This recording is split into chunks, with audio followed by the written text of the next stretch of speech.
This monster is a prehistoric giant 6 meters long and weighing 4 tons, yet it carries a head the size of a watermelon. 290 million years ago, while other species evolved sharper teeth and brute force, this beast took a radical path.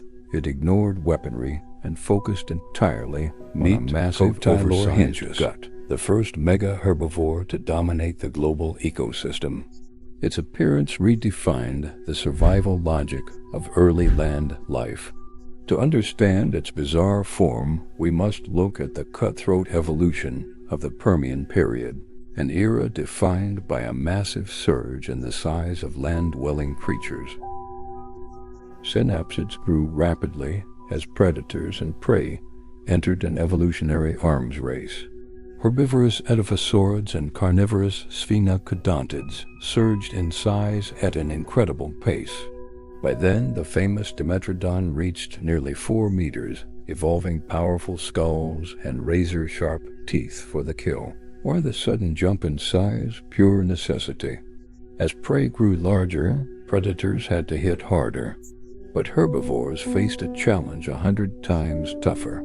Primitive land plants were incredibly fibrous and packed with lignin high in bulk, but extremely low in nutritional value. Size alone wasn't enough to survive. Under extreme natural selection, 2 different herbivorous paths emerged.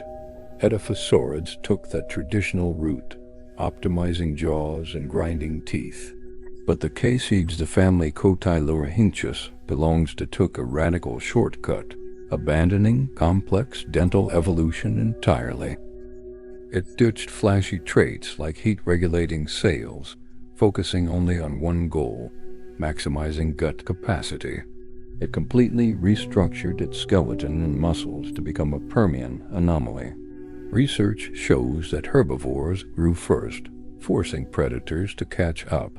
Plant resources were the true engine of evolution. In prehistoric North America, extreme monsoons dictated life. While rain brought lush vegetation, the harsh dry seasons brought mass starvation. Cotylorhynchus was the perfect evolutionary answer to these brutal cycles, built specifically to survive the inevitable famine. Adults weighed between 600 and 2,000 pounds, with the largest stretching 6 meters long. As the biggest land herbivore of its time, its most baffling feature was its tiny, inconspicuous head. Fossils confirm this small head was a stable, specialized evolutionary trait. The logic was simple: energy efficiency. By keeping the brain small, it funneled every calorie into maintaining its massive digestive tract. This resulted in a comical barrel-like body with a head so small it looked like an evolutionary glitch. But every inch had a core purpose. Its goal: extract maximum energy from low-nutrient fiber. Even its sprawling reptilian posture was a masterclass in mechanics. Those wide legs supported its massive warehouse of a belly without compressing the gut, ensuring the digestion factory never stopped running. A 4-ton frame couldn't survive on leaves alone. Its secret weapon was a specialized skeletal structure, expanded ribs, and a cavernous chest designed for one thing: a massive fermentation chamber where microbes broke down tough plant fibers, much like modern cattle. Without a ruminant stomach, it used its giant body cavity as a biological refinery. By keeping plant fiber in the gut longer, microbes could ferment it, extracting nutrients that smaller herbivores simply couldn't access. This was the key to reaching its massive weight. But a giant gut needs crushed fuel. Inside that tiny skull was a high-tech feeding system. Unlike others who chewed with their jaw edges, Cotylorhynchus evolved teeth on the roof of its mouth, a secondary palate system that turned its mouth into an industrial-grade grinder.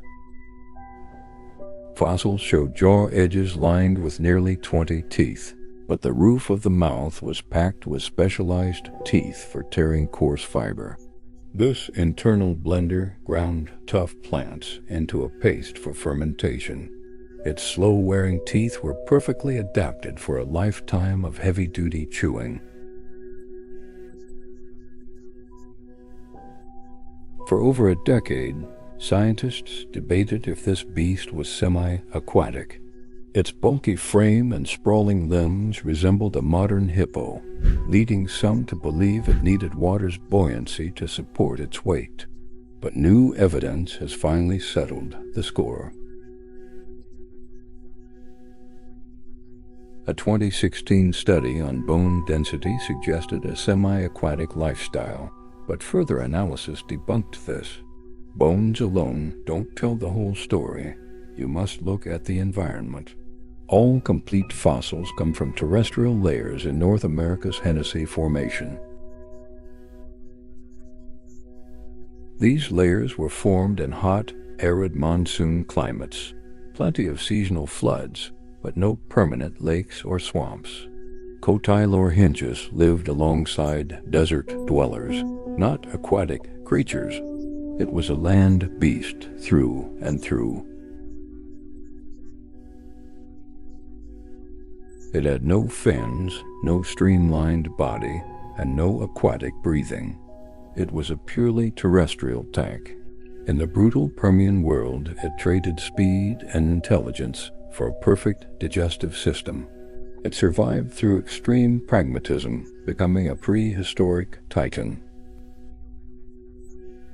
Its success redefined evolution, breaking the bottleneck of size and digestion efficiency. Think about modern giants like elephants and rhinos. Their survival logic is an echo of the strategy Cotylorhynchus mastered 280 million years ago.